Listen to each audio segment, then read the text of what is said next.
नमस्कार. महाराष्ट्रातील विविध क्षेत्रातील बातम्या झटपट आपल्या मोबाईलवर पाहण्यासाठी लगेचच सबस्क्राइब करा राष्ट्रशक्ती लाईव्ह न्यूज आणि सोबत बेल आयकॉन प्रेस करायला विसरू नका. सन्माननीय उत्तमराव जानकर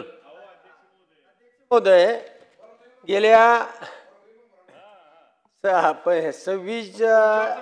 26 मेला मी माझ्या मतदारसंघामध्ये एक आमसभा घेतलेली होती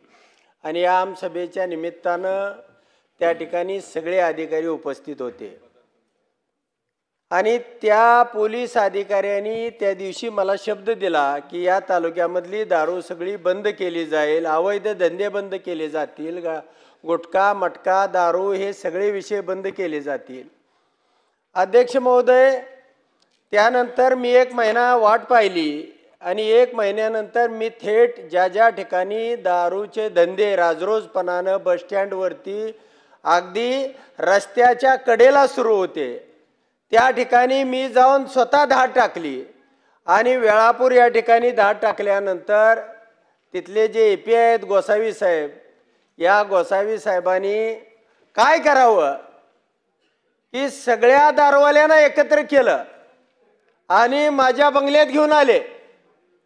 आणि त्या 100-200 लोकांनी या आमदारमुळे तुमचा दारूधंदा बंद होतोय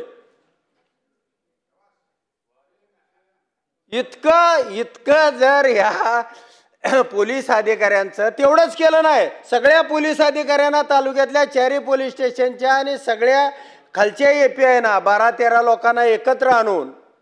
तुमच्या विरोधातच एखादा खोटा गुन्हा दाखल करू, तुमच्या विरोधात आम्ही काहीतरी असं करू, अशा पद्धतीनं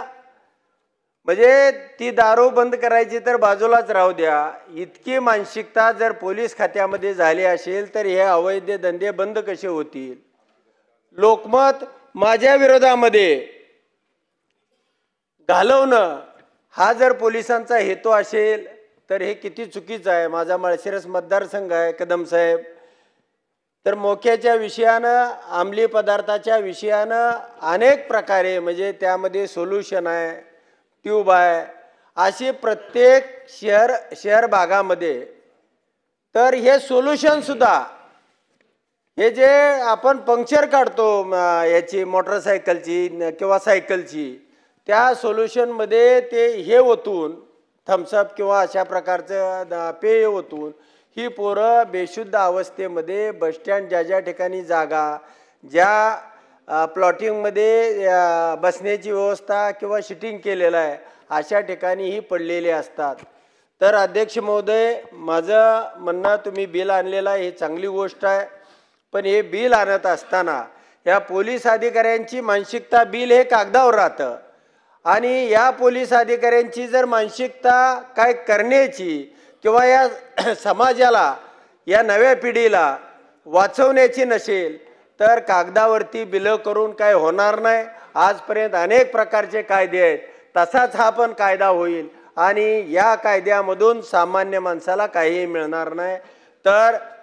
अध्यक्ष महोदय, माझी अशी सभागृहाला विनंती आहे, या मुद्द्यावरती सगळ्या सभागृहानं जे मुनगंटीवार साहेबांनी सांगितलं की जो नायक पिक्चरमध्ये ज्याही पद्धतीनं त्या लोकांची समाज व्यवस्थेमधल्या लोकांची जी भावना आहे ही भावना आपण विचारात घेतली पाहिजे आणि हा कायदा करत असताना या कायद्याची अंमलबजावणी केली पाहिजे अशी अपेक्षा व्यक्त करतो. मला संधी दिल्याबद्दल धन्यवाद व्यक्त करतो आणि सन्माननीय